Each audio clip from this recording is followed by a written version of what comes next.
Okay. We're doing this. Anna, Yeah. I'm loaded for bear today. Oh boy, I can't wait. We're talking about the movie. Yeah. I'm talking about heart attacks, and I'm talking about all kinds of stuff. And I know you and me, we're going to be talking about a show that I started watching. Coddington was watching, and Coddington and I had both the same reaction to something in the show. And instead of telling you what to look out for, I just told you, go watch this program, right, and you will see I will be vindicated for the rest of my life. I've been doing the right thing now for 10 plus years. I'm convinced of that. And I want to see if you picked up on what Cod and I picked up on. There's so much with that show. Don't even mention the name yet. We're going to get to it. Folks, we got a loaded show today. Let me get this out of the way. We released a new vitamin at purevitaminclub.com. Yes! The liposomal vitamin C. I say liposomal. You're supposed to say liposomal? Liposomal, liposomal, divisive. I don't know. Do whatever you want to do. The bottom line is this stuff is beyond, we have bioflavonoids with liposomal. No one does that. No, it's too expensive. No, vitamin companies are penny pinchers and the whole thing. We put the really good stuff in there. Yeah. And if you want to max out your immune pack, you get the zinc with it. You take the zinc, you take the C every day. Bada bing, bada boom. Go check it out. Cold and flu season, people. Purevitaminclub.com. C will not stop the flu, but it's great for immunity and it will keep you strong, and hopefully you won't get the cold and or the flu. Vinny, you want to know something? Go on. That made me so happy to see that you guys were doing it, because I'm excited to buy yours, is because my doctor cycles me on and off of liposomal C during the wintertime because of my autoimmune. Yeah. And so I was like, oh my God, I'm so excited to buy yours. Obviously. Hello. But I was like, my doctor does that like as a matter of course. Like, we're just going to get you going on it. No, smart doctors do things like that. Like I wish I can lie like other companies and go, if you take C, you won't get sick. What it does is it helps boost, especially when you take the bioflavonoids with liposomal, it does that. Right. Awesome. It sticks. It doesn't just, just pee it out. And I'm excited for the zinc, because that phase where like, you're not sure if you're getting a cold or if it could be allergies. Right. And if you take the right kind of zinc, which this is, you can knock it out. Yeah. Zinc picolinate. Before it becomes the whole thing. Yeah. I don't want to turn this out. That you guys are doing it. I'm just saying, because I haven't got to talk to you guys about it. And I'm just, I want to say my piece. Here's the deal. There is no Vinnie discount code because there's all kinds of discounts at purevitaminclub.com all the time. And if we throw a Vinnie discount on top of it, we work on such a tight margin. Don't apologize. Just charge. No. What I'm saying is the reason we can't put a promo code, I'm not apologizing. Okay. Is because we sell this stuff so close to the quick that with all of the discount codes we give at purevitaminclub.com with the Vinnie promo code, we would lose money. And we don't make that much money. So we can't do that. Anna. Yeah. What do I want to start with? There's so much. Let's start with my brother, Mark. Is he okay? Yeah, he'll make it. Did he have a heart attack? Is that what you're talking about? Heart attacks? Maybe. Oh God, Vinny. People always wonder, Vinny, you're lean, you're in really good shape. Why do you care so much? Why do you care? Oh God. I care because I have family members, people I love, who are morbidly obese. Marie was morbidly obese at one time. She now weighs what she weighed in high school because she, after all those years, she started listening to me. I don't know why people don't listen to their kids. I predicted for Mark. Mark is my youngest brother. He's 52. I predicted back when he was 45-ish, about 7-8 years ago, that he will not see his 55th birthday with at least 2 stents or dead. Oh God. Right?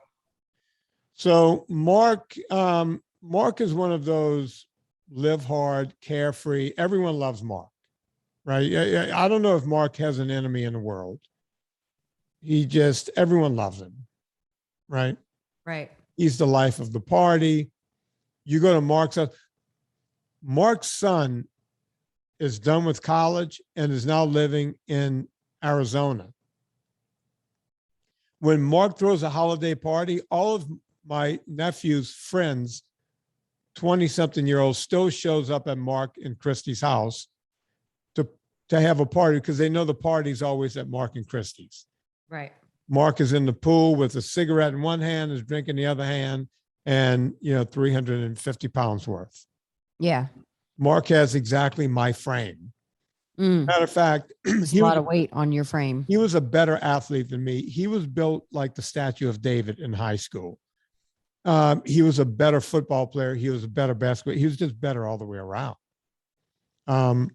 But he was never the type to work really hard, and decided not to play college ball, and decided to start eating a lot of junk. He's not an abusive drinker or anything. I said, drinking a cigarette, but Mark is not an abusive drinker or anything like that. But he is an abusive eater. Yeah. And has been his entire life. Yeah. Thus, my prediction of he won't see his 55th birthday, at least 2 stents, and are dead. By the way, I mentioned that he smokes. I asked Mark about his smoking habits. 4 a day. I don't know if someone does. If you smoke 4 a day, you can smoke 0. 4 cigarettes a day?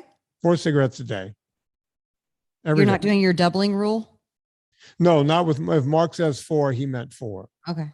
Because you never see Mark smoking during the day. The only time I would see Mark, if I would be at his house. He's doing an end of the day thing. Yeah, end of the day, he's sitting on his back porch. There's no smoke in the house. Yeah. He just goes in the back porch and he kind of puffs a cigarette. I don't understand people like that. It's like, if you could do that, you could do 0. But okay, that's his thing. There's something about the unwinding at the end of the day that he's not quite ready to let go of that particular habit. Yeah. So about a week or so. That's why AA meetings are at that hour of the day, because that's when people do they're ready to begin their, like they're good all day, and then that hour for some reason is like the witching hour for unwinding for the day, negative emotions. So it doesn't surprise me. Yeah. Well, about a week or 2 ago, 2 weeks ago, he was at his camp. They call them camps in Louisiana. He was at, his fishing by the lake home. He has a second place or whatever. Mark does pretty well in life. And started getting indigestion. And, that garbage can doesn't get indigestion. Right. And not right. Something wasn't right. It kept coming. It was pretty bad. It went away, came back the next day. He's back home. It starts happening. So his next door neighbor is a doctor and his best friend. I think his name is also Mark. And he said, man, I got this problem. And he said, Mark, if it happens again, come in to see me. So it happened the next day. And Mark went in to see a general prac and a GP, as they call it. And he said, I'm going to send you to get some certain tests done to check your enzymes on your liver and your this and that and the whole thing. And he calls Mark back and he goes, all of that came in perfect, and no problem. Right. Mark really, really pisses me off because he's morbidly obese. He got COVID at the beginning of COVID, but when people were dying from it. And I just looked around and went, fuck it, he's morbidly obese. He's dead. He's a dead man. Right. He barely had a symptom. He goes, I couldn't smell for a couple of weeks. I felt bad for 2 days. Yeah. And I just sat around until, I was past COVID and went back to work. Right. He's that guy, right? Just nothing ever seems, he's Teflon. Nothing ever seems, if I get COVID, I'm dead, right? So he gets through all that, Well, his friend, the doctor, says, look, all of your enzymes, everything checks out. So your gallbladder, he was worried about that. He goes, if you get this again, I'm sending you straight to a cardiologist. Well, it happens again. So it's a Friday. It's Friday a week ago. He goes, Mark, you need to go you need to go get this checked. And Mark goes, oh yeah, I'm selling a couple of cars today. Mark sells cars now. He goes, I got a couple of people. They're coming in today to pick up their new cars. He said, Mark, you're going in right now to visit. I got you an appointment right now. 8:00 in the morning with the cardiologist. Mark goes in. He still has the chest pains, the indigestion, the whole thing. They test him out in the office and they do this and that and the whole thing. And they said, okay, we need to go in. And Mark doesn't really understand what this means. He's not a big doctor guy. And he goes, yeah, I'll come back on Monday. And he goes, no, we need you to go in right now. You have a problem. We need to have you go in right now. And Mark goes, okay, let's do this because I got to deliver 2 cars, one at noontime, one at 1:00. And the nurse says, what are you talking about? You're going to be here all day. We're going in. We have to see what's going on here. Oh, going in. Yeah. We're going in with the scope to do some rattling around, see what's doing. You won't be able to drive today. And Mark's like, wait, what are you guys doing again? He's that guy, right? Right. So he finally realizes that, oh, they're going to knock me out and they're going in with the scope to see what's doing. And of course he had one blockage at 95%, only one. They couldn't do anything else except put a stent in. So I almost got my prediction right. He's got one stent before his 55th birthday. He's at 52. Okay. And now I have the dilemma. How much proselytizing do I do? Do I proselytize at all? The guy just had a problem. He, it's now the next day. I called him that day. Hey, you're okay, Mark? You're going to live? Yeah, good. Let's talk tomorrow when you're up and around. So I get him the next day. His wife happens to be on speakerphone with me. And we're talking. And he says, before the hurricane, because they had that bad hurricane and went right over his house, right? Right. He goes, Christy and I were doing really great. They finally had started doing NSNG for a few months. Mark had lost 40, 50 pounds doing NSNG. I think Christy had lost weight. Christy is not obese, but she had lost weight. His wife. Was Mark the one who was jumping in the Facebook group from time to time? Or was that Michael? I think Michael was. Okay. Mark might have quietly joined or something. Because of their last name, they don't want to. Yeah. That kind of thing. So he goes in, right? He goes, yeah, we were doing it. I was losing weight. I saw what Mom did and the whole thing. And I was really following along. And I said, well, Mark, what got you off your game? He goes, we were out of electricity for 2 weeks. And, I was outside with a chainsaw every day, cutting shit off of my house and rebuilding my fence so the dog can't run out, and on and on and on. And he goes, it was just easier to go get fast food. And we started eating junk again. And, once we were up and running again, I was full on back into the junk food diet. I get that. I've been talking to people now, Anna, for a year and a half who went off during COVID. I get where Mark is. And by the way, this is exactly why I'm doing the easy weeknight meals. I'm trying to like yesterday on Instagram, I showed you how to get garlic butter pork chops on the table in 10 minutes. Yeah. 10 minutes. So that you're not that's shorter than getting in the car and going to the drive-through. Even if you have the fastest drive-through in the West, that's faster. But I know you have to go to the store. I get that. You do got to buy some stuff at the store. But you got to remember. But I'm with you. I'm trying to say, hey, can we, undo that? Because I don't think anybody really wants to be on the fast food diet. It doesn't feel great. You don't feel great. I get it because I've done that. I've been the one who's throwing out the fast food in the trash as you go through the drive-through for the next fast food, and you feel like shit, And that's Mark. He's exactly that guy. And what's weird, Anna, is Mark, everyone down there has some kind of generator, but he doesn't have the fancy schmancy Generac like Marie has now. Right. Because of me. Yeah. Mark has the one that you go outside and pour diesel in, and it only runs a portion of your house. It's not the big giant generator, and I think they have electric stoves and what have you at Mark's house. So they lost, they couldn't run everything. You're running the deep freeze, the freezer. You can use the stove sometimes, but it's really not convenient. And the lights are flickering because you don't have the Marie style Generac, right? Most people do the cheap out version. I could get this for $2,000 and it'll make do until we get power, right? I get it. And you're out there with a chainsaw. That's not easy work. No, it's exhausting. Everyone in Louisiana learns how to work a chainsaw by the time they're 7. That's home ec. Oh, and by the way, it's not the chainsaw, it's moving the stumps after you cut, it's backbreaking work. And I get where he was.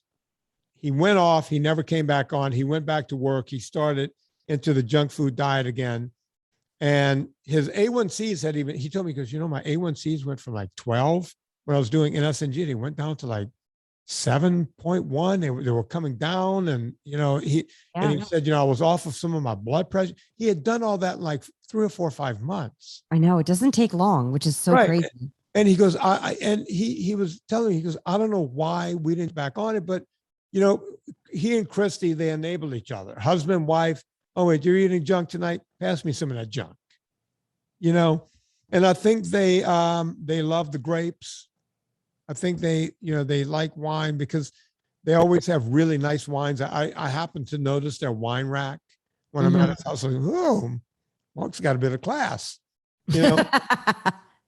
for a whop, so it's that sort of thing.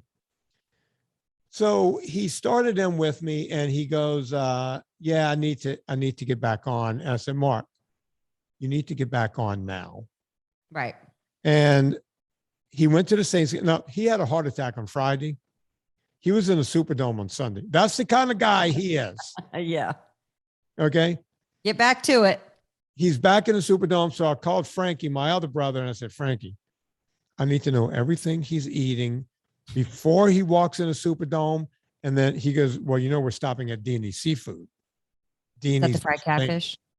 And I went, well, I said, look, I've been in Deanie's with mom and dad, and they will get the broiler plate, like you get everything broiled and boiled and all that. So I'm coming back from the shooting club and I have a text from Frankie. We left Deanie's. He had broiled seafood. He did fine. Good. Get to the Saints game. Game started, blah, blah, blah, da, da, da. He's doing fine. The quarterback just got hurt. Mark had a non-alcoholic beer. Okay. We're not all the way there yet, but okay. A few minutes later, Mark had a regular beer. But it was a light beer. Oh, okay. But I think he knows that I'm texting you. So he told me to tell you that he's not having any of the nachos. You see, the thing you have to understand about Mark is the vendors know him at the game. Right. He's a big tipper. He is not me. Look at me, and you want to see the antithesis of me? That's Mark.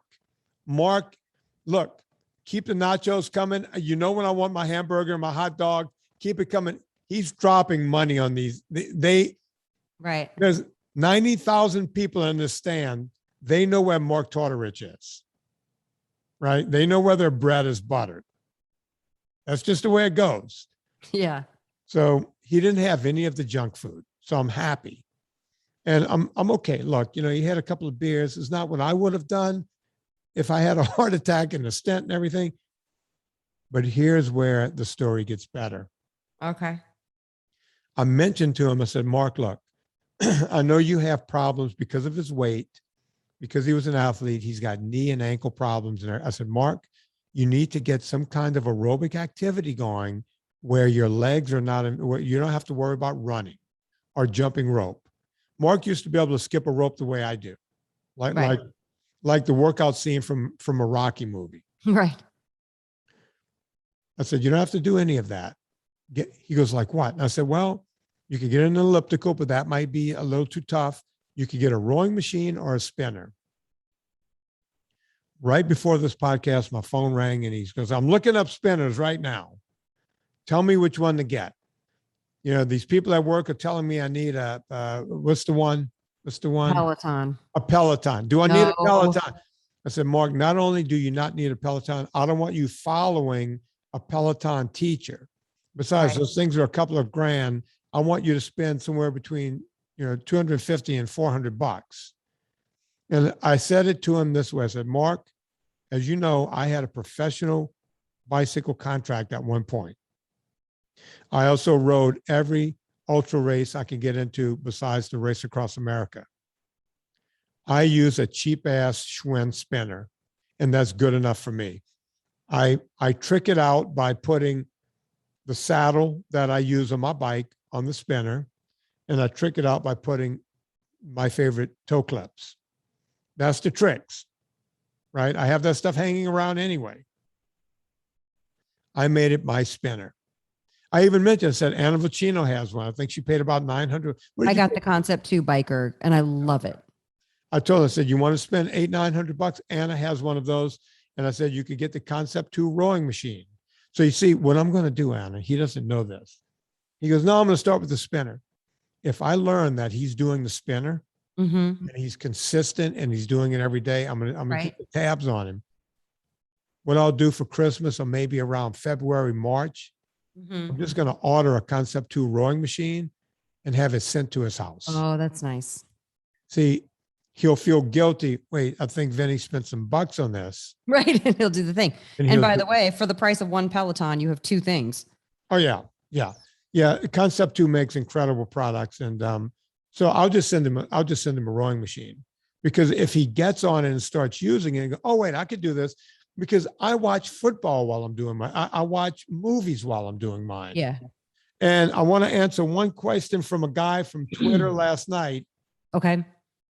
He said, I mentioned doing 95 minutes of my spinner. I must have mentioned it on a show with you or maybe there. So I don't know where I mentioned it. And he goes, do you do the whole thing in zone 2? Or do you creep out of zone 2? Or do you go at it for a while? Hear me and hear me well, folks.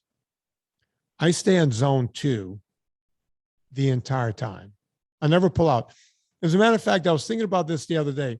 Back when my zone 2 used to be really high, back when I was in my 30s, when I did have that mountain bike contract, okay, when I was a registered pro, a lot of my training, because I was working with people full time, would be me getting on the bike at night between 9 o'clock and 11 o'clock for 2 hours. I know that sounds crazy. I'd watch Jay Leno. I'd watch any kind of late, Letterman, whatever was coming on late. I would watch that and just sit on the spinner for 2 hours. I wouldn't even shower. I would just dry off. I would just towel dry, get into bed, wake up at 4:30, take a shower then, and then go to work. Right. I mean, that sounds gross. I change my sheets. I would change my sheets every 2 or 3 nights anyway. So, it was better for me to just get into bed, get up and shower. Whatever you need to do, but it does sound gross. Look, I would just change my sheets every. I know you're a sweaty dude. But you see, what people don't realize is I'm not a smelly dude. No, you're not. And I know you're not smelly. When you sweat, I've been around you enough. Pine tar. Yeah, I smell like pine tar. When you sweat a lot and you just take a towel and you completely dry off, you're basically washing your body.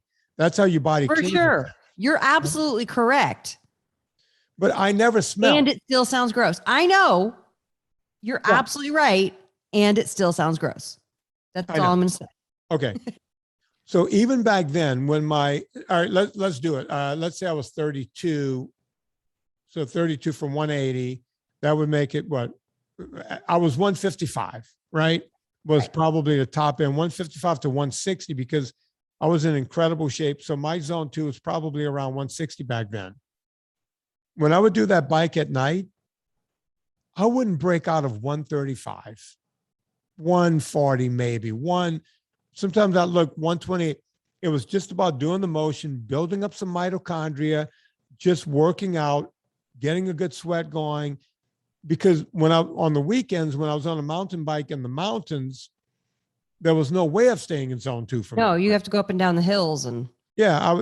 And even when I would do the long days, like 12, 15 hours in the saddle, when I would take mostly fire roads where the grade was never more than 7 or 8%, versus when you're on single tracks and I would do those long ass days on Saturday. Most of that, I would stay in zone 2, zone 3-ish, but I would try to stay off of the pedals unless I really had to. And then on race day, Katie, bar the door because we're going in. We're going in, we're going deep. And so, yeah, to whoever asked me that on Twitter. You stay in zone 2. I stay in zone 2. And I keep pointing over here because that's where my 2 machines are. And as soon as I'm done here, I have to go mail some stuff to my buddy Miran, but I'm coming right back here before I do my next podcast, and I'm getting on one of those 2 machines. Now, which one? I don't know yet. Just I don't play it by ear. Yeah. I'll come back and go, do I want to put on biking shorts or do I just want to put on regular shorts and watch my favorite new show that we're going to talk about right after I tell you guys about this? I made my bachelor chili. I call it the crime. I call it the crime. Mm-hmm. It's a crime. I put sausage, I put ground beef, and I put eggs, boiled eggs. So you don't just throw eggs in there. I brown them. You could poach your eggs in there. I'm just saying, people. But Vinnie does it fancy. I boil them. The exact Vinnie recipe is at my site. The protein on protein crime, aka bachelor's chili. Yeah. It's a crime. It's so much protein and fat. It's delicious. And I started making this when I was taking care of Marie and Sai. I needed to make big batches of stuff to have it at the ready because I was rehabbing my mom, taking care of my dad, just doing everything I was doing. And I had some sausage from the day before that we hadn't eaten, but it was already cooked. And I just cut it up. I threw it in there. I was browning my a couple of pounds of beef and the ground beef. And I was boiling eggs, and I looked and I had Anna's, it wasn't the puttanesca back then, it was the marinara. Anna had sent me a bunch of it down there, knowing that I was in peril. I was trying to cook for these people. And he's going to need backup. I'm browning everything. I'm throwing everything in there. And I looked around and I went, let me try this. And I took Anna's marinara and I dumped the whole content in there. And that's what I did. And my mom, my dad, I added salt, I added pepper because they like everything salty and peppery and the whole thing. Yeah, you got to. And then I just, I did some fresh Parmigiana, and I just, right when I put them in a plate, I made the 3 plates, and I just, how you do that. Yep. You throw Parmigiana on top. I brought it to my parents and they were like, what is this? How did you who made this gravy? Because my mom makes gravies from scratch. Right. It's you're basically doing an impromptu bolognese. Right. And I said, Mom, this is Anna's sauce. Remember that sauce that showed up at the door? My mom was so proud that something showed up at the front door. Yeah. Because she told me to leave it out there for a while so that Dave and Joycelyn can see it. Said, one of us. Yeah, we got stuff coming to the house. Yeah. That's a big thing for them. Yeah. They don't. That's like high pollutant for the Tortorich. There's something showing up at the house. I said, let me go pull it in. My mom goes, no. Let it sit. Let Dave and Joyce and see this. And so I was putting your sauce in there and the whole thing. She was like, well, Vinnie, this tastes like your grandmother made it. I went, that's what Anna does at Eat Happy Kitchen, Ma. I said, look, this stuff is not bullshit. This came from a full-blooded Italian where her grandmother, the one that came from the old country, she would be making sauce, speaking Italian, and praying the rosary in the other hand. She had that's Elvira, God rest her soul. I'm talking to Babushka, the whole thing. Mama Virginia. Her name was Mama Vincenza, but she changed it because everyone thought it was a masculine name when she moved here. And Mama Virginia, and she would pray the rosary and make my mom was like, this is like what Mama Virginia used to make. This is amazing. It is really good. And she goes, and this came from a jar. It was almost like New York City, that pays picante. Yeah. It's like, yeah, no, this is from a jar. This is from folks. If you want to get this stuff, No promo code, right, Anna? You don't No, have the best way to get the discount is if you subscribe to a twin pack or a quad pack, and you can even subscribe to a case, you get the 10% off. That's how we're able to do it. If you buy and repeat, you know what I'm saying? Y'all do that over at the vitamin and the coffee clubs. We do, but here's the thing. If you want to man up, get the quad pack. Yeah. Yeah. And you could design what you get too, and you can like change out flavors and stuff like that. So yeah, thank you, Vinny. I appreciate that, and it is really, really good. And we completely, not only did we completely sell out of the pumpkin, I received a 2-pack of the pumpkin, and I've had to send it to customers, so I don't even get to eat my own pumpkin marinara. And also Matt and Todd got one. I have one pumpkin left. I got to try one jar, and that was, and then the rest we had to send away to people. So next year, if you guys pre-order, we will make more. And if you don't, we won't. We'll just make it a limited quantity, and it'll be very fun. Thank you, Vinny. Can I ask you a question real quick before we get to what we're supposed to talk about? Yeah. Because I promised Nancy Lerner Lankford that I would ask this question because it relates to coffee consumption and coffee being a diuretic. Go on. She wrote, hold on, where'd it go? I listened to the podcast today about taking responsibility for our eating. This is a couple weeks ago.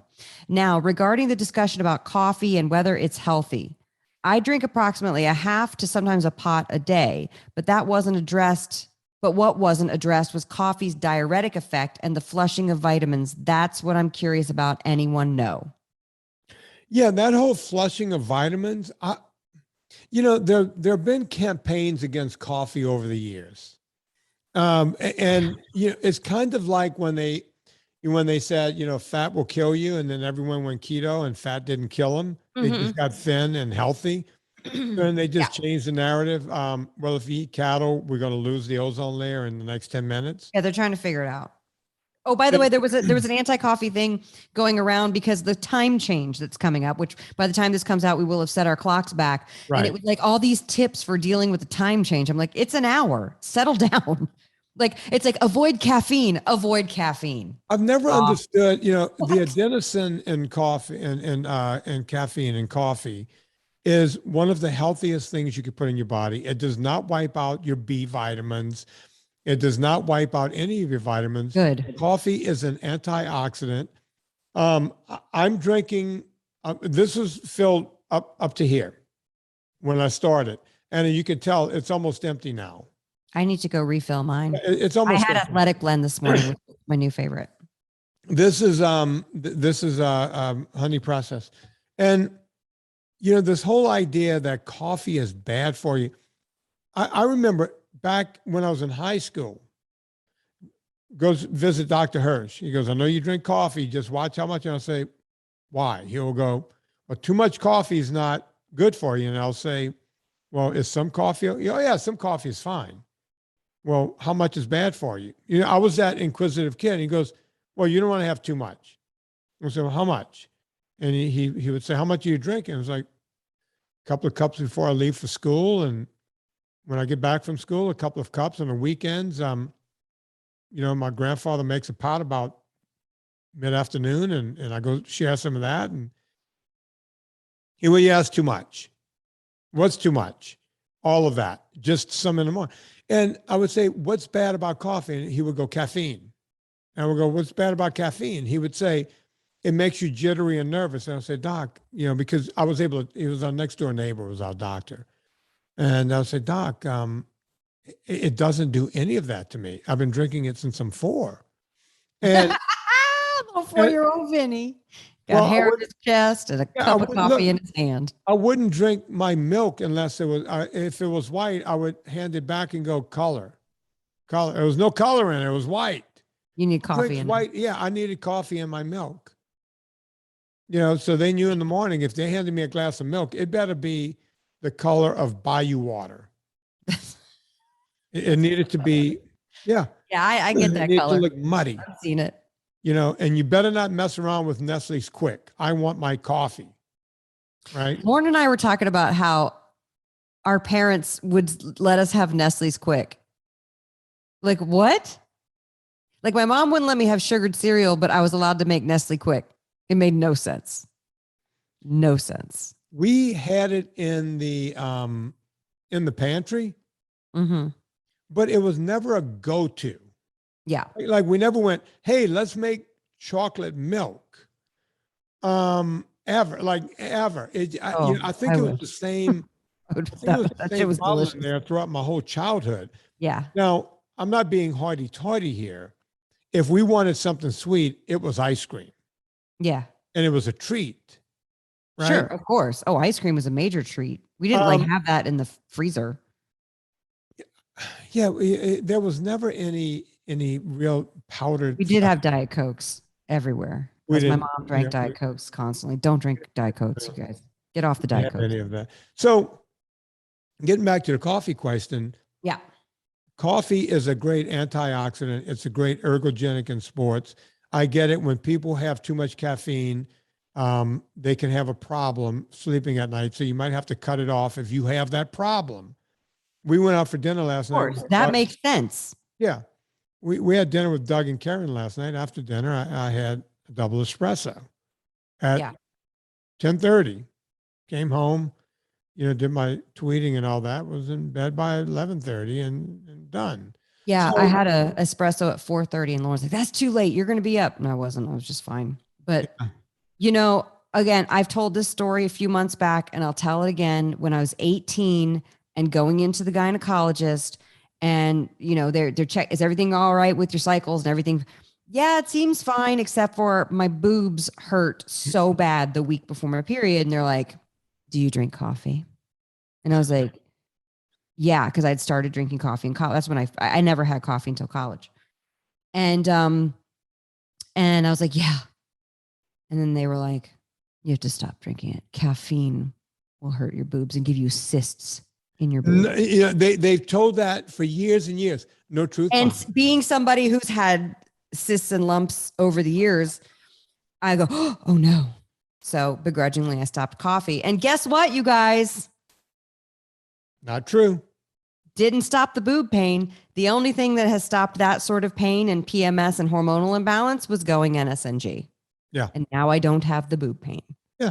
And if I do, I'll have some stuff over Christmas time and I'll probably feel the boob pain because it messes with the hormones. So I was told that for years by a number of doctors, caffeine causes cysts in your breasts. Makes no sense. Yeah. So where are the studies? There are no studies, Anna. Just like there's no 8-ounce glasses of water study. Just like all of that stuff is just wives' tales. Well, that's what we're going to talk about. Talking about no studies. Yeah. So Serena went to me one day, hey, this thing, look, it's Michael Keaton, Dope Sick. Mm-hmm. Dope Sick, let's watch it. Now, usually, great cast. Usually if I see something that's really good and I like it, I tell Cotty Cod. If Cotty Cod sees something, he tells me. And you've done that too. We do that for each other. And but for some reason, I never got around to telling him about Dope Sick. But about a week ago, he mentions to me in a phone call, he goes, hey man, there's a new show you need to watch. I've seen the first 4 episodes and you need to watch. I went, what is it? He goes, Dope Sick. I went, dude, we've been in. And we both, whenever I'm working out, and he'll go, wait, whoa, that's an unauthorized workout. You didn't tell me what you were doing today. He does that. Yeah. I was like, what are you doing? An unauthorized workout? You sneaking one in on me? We play around. He goes, wait, you're watching unauthorized? And I went, yes, I am. But you were too, bastard. So we both quietly got into the show, and it's about Purdue Pharma, and it's an accurate show. This is not fictional. This is exactly how Purdue Pharma. It's based on a book that a journalist wrote about the story of how OxyContin literally swept the nation and I guess it's still out there, Vinny. It is, but now they cracked down on it because what happened was Purdue Pharma, one of the Sacklers, one of the family members, a doctor, is just this crazy megalomaniac. He's just a megalomaniac. That's the only way to describe it. And he tried to figure out how they could get people to take an opioid where it for was moderate pain as opposed to like being a cancer patient on the deathbed for Right. palliative care. Right. So Like the only time I had ever heard of taking, morphine was like when my grandfather was dying of lung and stomach cancer to ease his transition. you're going to die. That's when they used to give it to you. These class C narcotics, you're going to die, and we're just going to keep you comfortable until you die. Right. But they figured out by, they did a time released pill, this OxyContin, and they put it out there. And at first it was just like 5 milligrams or 10 milligrams. And then, people were getting, for moderate pain, the kind of pain that I live in every day. They basically rebranded the idea of pain management to include the thing that blew me away too was the charts, because this was all happening. This started to happen right when I came of age and started to pay attention to things. Right. Right. And so I remember like seeing the pain charts in the doctor's offices and being like, now I'm a very lucky person. I've not experienced pain. I've not experienced injury in that way. You know what I mean? I haven't had to experience that. So I was one of those lucky people who just didn't pay attention. So now when I watch this, but I have had friends affected by it. I have had friends and family members addicted to painkillers. Yeah. And they were saying that scary as shit. They were saying that, and by the way, Purdue Pharma made that little pain chart. Right. They made up the pain chart. They basically rebranded pain. And they got this total pain. Yeah. And they got everybody, all the doctors prescribing. They got Portnoy, who's writing about this and saying, people should not live in any kind of pain. And I Googled Portnoy and I sent you that article on him from the Wall Street Journal in 2012, which is 9 years ago, him reversing course. And I'm like, to have the luxury to reverse course. Well, that's what they do. And he was the biggest vocal advocate of this whole rebranding of pain and using opioids for moderate pain as opposed to dying people on their deathbeds. And the whole thing was they claimed that only less than 1% of people got addicted to OxyContin. Now let's drill down on that, because this is why it matters to this podcast. And I Googled that study too, and I read it. Right. Turns out they were saying that OxyContin was, only 1%. Studies show less than 1% of people get addicted to OxyContin. Okay.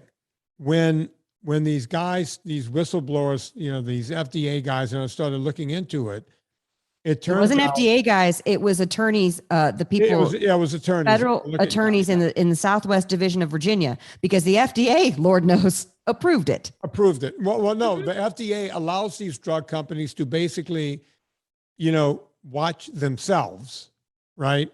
It's like, okay, they're their own watchdogs. Yeah, they're their own watchdogs. So what happens is, what they figured out was there was never any study done about this 1%. There was one doctor who had Dr. Hicks, who had a few patients in a hospital who were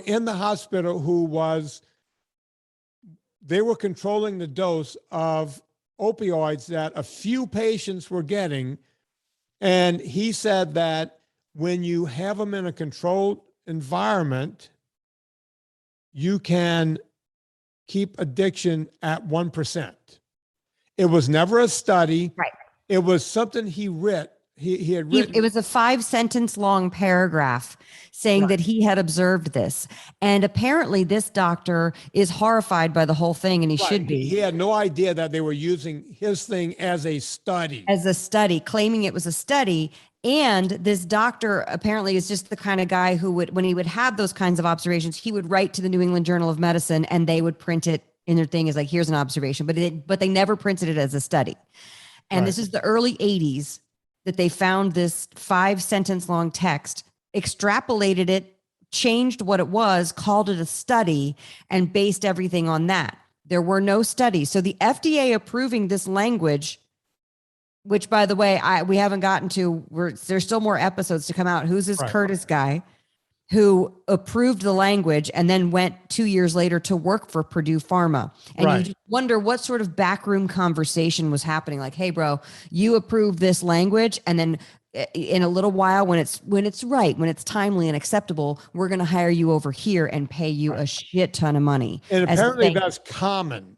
They yeah. Oh yeah. That's why you see the guy who's on the FDA is now working for the food. And by the way, this can all be related back to what's happening with food, which I know we're going to get to, and how our good intentions are stolen there.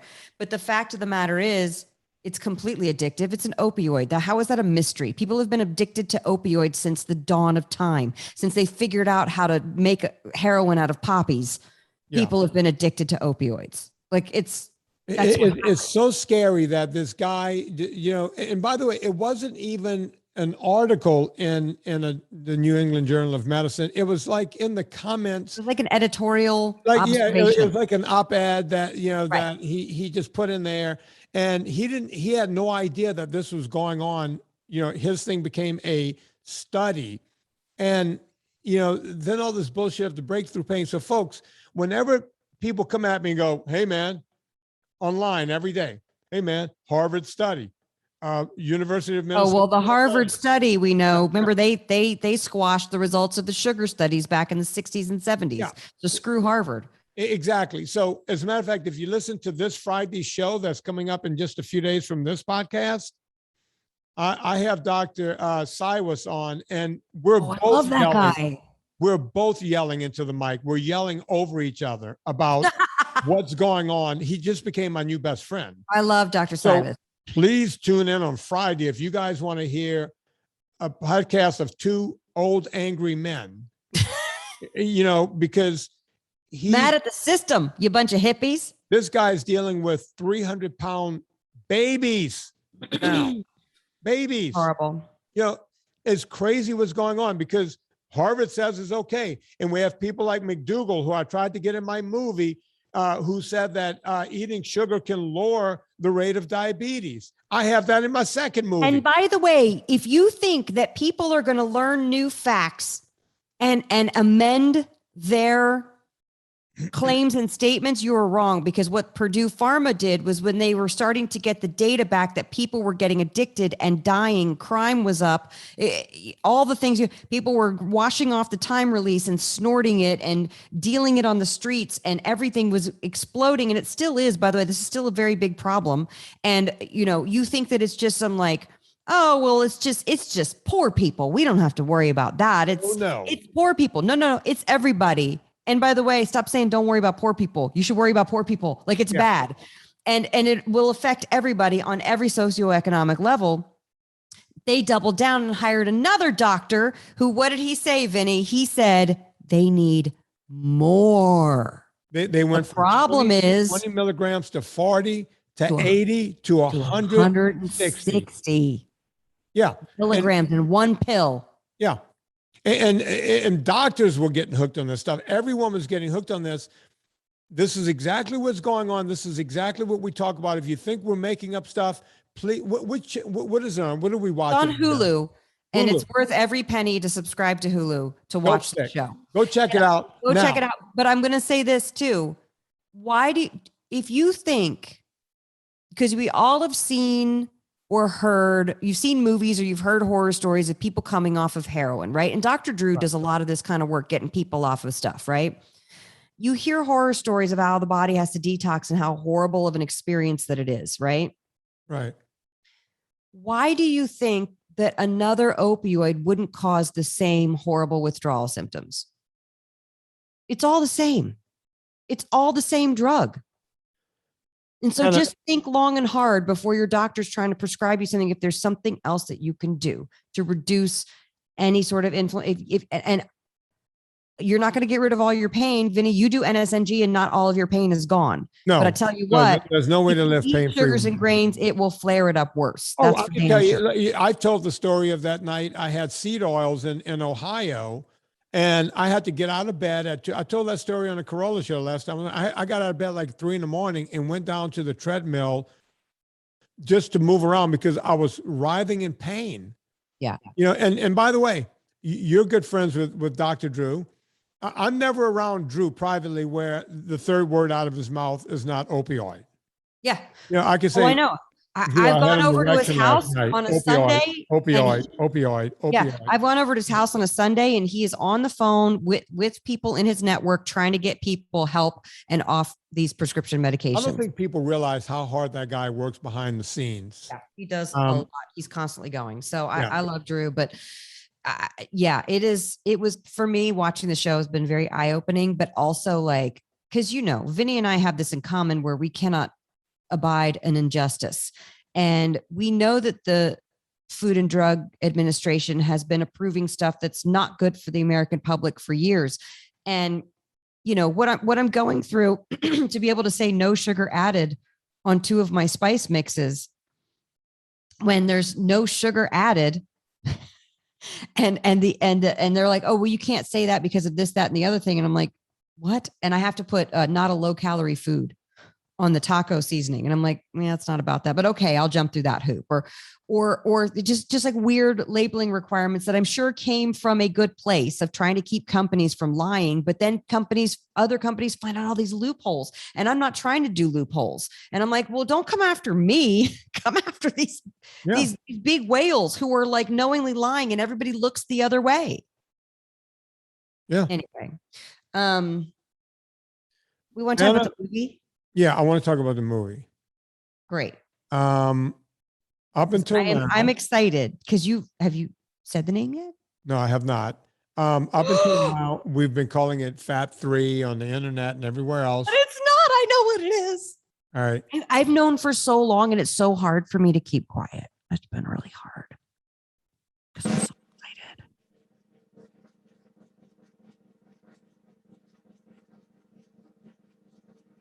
Ready, Anna? It's a really long drum roll.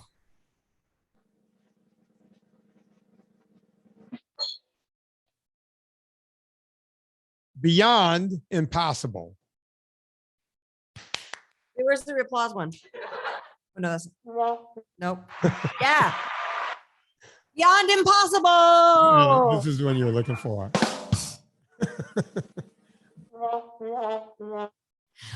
Beyond impossible. Oh my God, I'm so excited. I can't even say it. Beyond Impossible. Yeah. Is such a good title. Okay.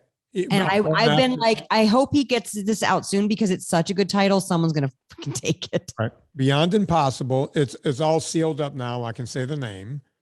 Is good. The reason I can say it is as of today, it's on IMDb and all that kind of stuff. Okay, good. You got to put all that stuff out ahead of time and blah, blah, blah, blah, blah, blah, blah, blah, blah, blah. Anyway, Beyond Impossible. What's the movie about? I'm going to get into some particulars here. I'm going after Beyond Meat and Impossible Burger. I'm going after the vegans who lie. And folks, when you see the truth is stranger than fiction, there's nothing cooked in this movie. As a matter of fact, I was talking about this with Dr. Cyrus, but this comes out first. So we'll talk about it here. Usually when you do a movie, at some point when you sell a movie to someone like Gravitas, when they become your partner to distribute it around the world, the movie has to be insured in case anyone wants to sue me and try to take my house and everything. So you have to, that's where all the money goes, by the way. When you make money on a documentary, it goes to insurance and it goes to lawyers and it goes everywhere else. And by the way, you pay that money up front. And so every frame of the movie has to be looked at by an attorney. The first movie, whenever the attorneys watched a documentary, it took them about an hour and 15 on the phone with me going through each frame that they thought they had a problem with, right? All of that has to be covered. They have to make sure that you're not making something up or throwing someone under the bus, or where did you get this clip, or how can you say that, because that person can come back at you. And all of that goes on. First movie took about an hour. Second movie took about 45 minutes because it was a continuation. Fat 2 was a continuation of Fat 1. I used the same attorneys. it was a continuation of some of that. So it didn't take as long to go through it. Right. How long do you think it took for them to go through this movie? Significantly longer. 3 hours. Yeah. First and this of all, is you on the phone, them going, okay, this scene, this thing happened, this one, you right. claim this thing, you said this, or they said that, or yeah. Yes. And most of it was defamation of character stuff. You can't defame someone, so everything I show in the movie, and the guy that was, this was a different attorney from the same group. This is a guy that usually goes after people like me. They have to put a bigger attorney on me than the one they've used before within my same attorney group. Hold on, Vinny. Hold on. Defamation of character. I know you're going to get into it, but here's where I get confused. We watched The Way Down, right? We talk about Gwen Shamlet. Now she's dead. Right. But so you're saying that her church could sue that documentary for defamation of her character. Right. So is that common? Is that no, because although you probably will get sued. No, you probably not, because they won't have a leg to stand on. There, you see, right. I'm using. But I mean, people file dumb lawsuits all the time. I wouldn't be surprised. Right, but they won't get anywhere because I'm using an attorney that usually goes after the me's. He's on my side this time, so he's getting out ahead of it. I'll give you an example. Okay, go ahead. I'll just give you he'll go. By the way, he loved the movie. He kept bragging about the movie within. He was like, "Oh my God, I can't believe you. Where did you get that footage?" Oh my God, yeah. And he goes, "I actually took it home and showed it to my wife." He was that. Attorneys don't do that. Yeah. Here's the deal. Michael, he goes, there's one point where you have this guy, Dr. Michael Greger. Said, yeah. And he goes, well, he's in an interview. I won't tell you which interview. I don't want people to go look it up. He goes, he's in an interview and you pull out like about a 45-second clip of him. Yeah, I saw this clip. You he looks like a buffoon. So he's going to say that you took that out of context. And I said, why? He goes, because he looks you make him look crazy in the clip. And I said, well, are you telling me I doctored the clip? He said, no, he says, I'm telling you, you took a clip, probably the only clip in a 45-minute interview where he looked like he was an insane person. And they can say that you pulled out, and they'll show the whole interview. I said to the attorney, I said, I want you to watch the whole interview and call me back. And if you think I found the one clip where he was insane or acting like an insane person, then I'll pull it out. He wrote back to me 5 hours later and he goes, oh my God. And he says, you just answered the question of the other interview you showed with Dr. Michael Greger, where we had the same question. He goes, I watched that one too. And he goes, is he like that all the time? And I went, try to find an interview when he's not like that. Folks, I'm not making this stuff up. He brought up, because I go after the movie Game Changers. Yeah. Game Changers is not safe here. Okay. Go after Game Changer. He was like, well, you use a clip of the strongest man in the world and you say he's not the strongest man in the world. I said, not only is he not the strongest man in the world, we went and found, because they kept saying, this is one of the strongest men in the world. He has records. You see, it's the way they say it, Anna. Right. He's one of the strongest men in the world and he has records. Okay. I'm a nerd who watches those strongman competitions. I've never seen him in the competition ever. Not once. Okay. So what's the qualification they're using to make that claim? He was at a vegan get together in a small town somewhere in Texas.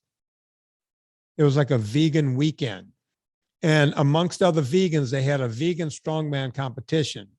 And they made him the strongest vegan in the world. So you see, they take that and they go, okay, he's the strongest man this weekend at the competition, and he's a vegan. So he won that title. That's not a real title. As a matter of fact, I started looking at some of his weightlifting accomplishments.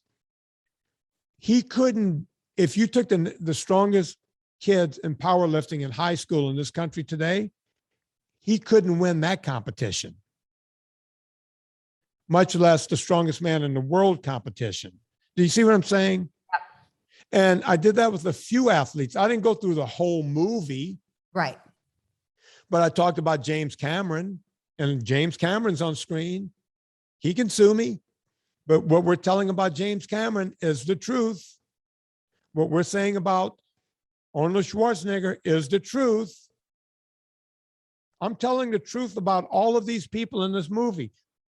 You've never seen a movie like this. I know it sounds like I'm blowing hard. I shouldn't be talking this much because can you send it to me yet? I can send it to you probably next week. I'm not allowed to yet. Okay. But Anna, here's the deal. Yeah. I want you to watch it before the next show. I don't want to talk about it too much because it's not even up for pre-sale yet.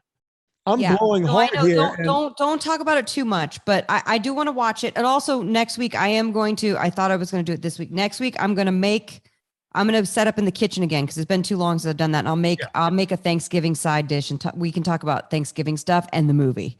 Well, I don't want to talk too much about the movie until it's up for pre-sale. It's going to be out. You'll be able to see it in January. It'll be up for pre-sale next month at some point in December. So folks, you can buy it for Christmas. I'm going to be pushing it hard because you got to remember, folks, the reason I'm going to push it hard in pre-sales and the reason I want you guys to go buy it in pre-sale is because I don't get to go to festivals, right? You'll go, well, Vinnie, you can apply to yeah. Why even apply? They're not going to let me in. They're not going to let me into Sundance. They're not going to let me into any of those because they all have a feel-good vegan thing to it. This movie does not feel good. You're going to see, if you think the foot dropping in the pail in the first movie was upsetting, you don't want to watch this movie. Yeah. Because this movie is upsetting. I'm showing the truth, vegans. If you think, oh yeah, maybe a squirrel died and, maybe a rabbit died. I'm showing all of it. I'm showing what really goes on and what has to die, which sentient beings have to die for you to have a fucking piece of bread. And it ain't pretty, vegans. And you're all on display. Every one of you. Walter Willett, you're on display. You want to start suing me? Start now. Michael Greger, you're on display. McDougal, you're on display. Let's start now. Get your lawsuits, get your lawyers ready because it ain't going to be pretty for you guys. It ain't going to be pretty at all. So come at me, bro, because you guys have had it too easy for too long. And the only way we're going to sell this movie and make it happen and get it to the top of iTunes and Amazon is the pre-sales, because they will not let my movies be in any festival. They will not play fair. So that's why we have to do it this way. Feel like I'm underground. But that's the way it is. I'm not going to be underground anymore. Not after this one. Villa Cappelli, folks. Villa Cappelli is definitely not underground. I don't know if you guys know this, but olives grow on trees, which are very much above ground. That's vegan, right? It's right now harvest. At least here in California it is. They're harvesting the olives. They're pressing the olives. The first press is that extra virgin. And I'm sure Steven's going to be sending us some. In fact, let me look at the site because I want to make sure he's not sold out. Hold on a second here. Villa Cappelli olive oil is the best olive oil on the planet. Stephen Crutchfield is running it after the passing of Paul Cappelli last May.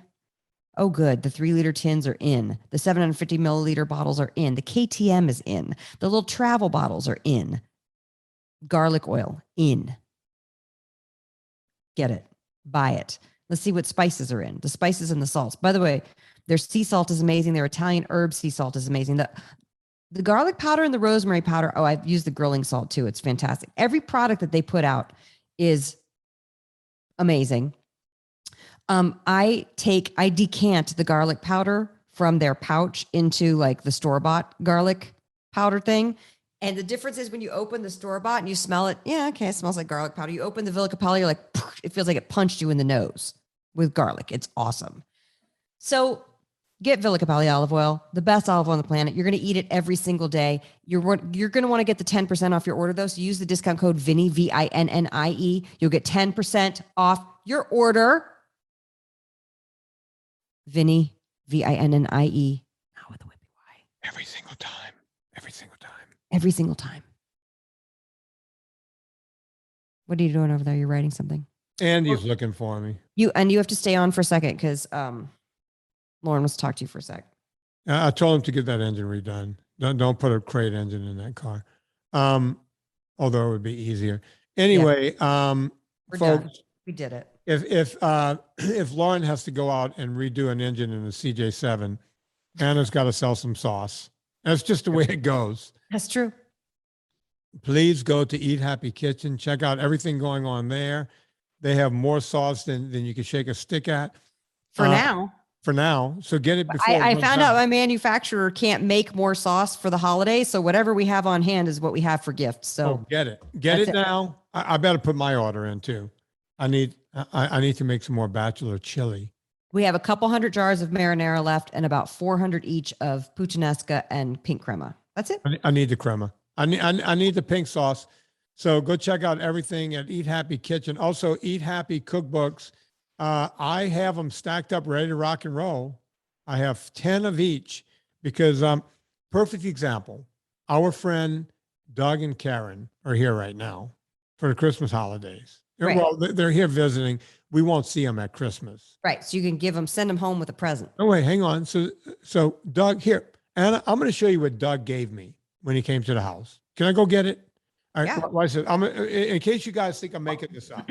While you say that, I'm going to tell everybody, I do know that Amazon has finally come to their senses and marked down the second book to a more reasonable price. They had it at full retail for some reason, which have they ever done that in the history books? I don't know. But also too, if I still have extra Eat Happy 2s that were sent here by accident. So if you Venmo me, just message me, $25, I'll send you one signed all in. I still have about, I don't know, 50, 60 copies left. I'm happy to do that, especially for the holidays. It's kind of a fun gift to have a signed book. Let me see. What did Doug? I got to move my mic aside. Okay. And, they came to visit. They're with us for a week. Look at the size of this. Look at that.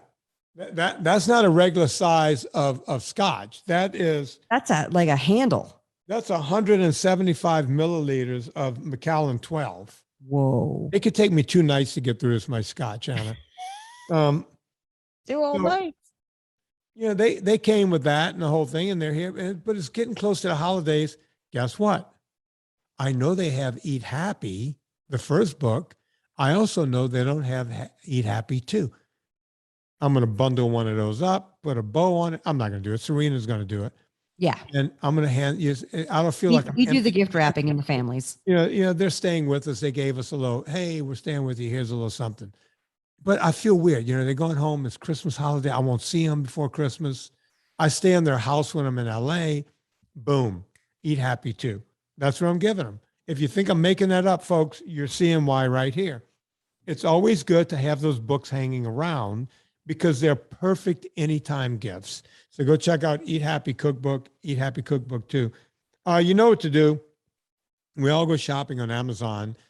Before you go to Amazon, please go to VinnieTortorich.com, click through the banner. It puts a little coal on the fire, gets my train down the track. We also have the Superfan page. I see your names, folks. I know exactly who's giving to that. And thank all of you.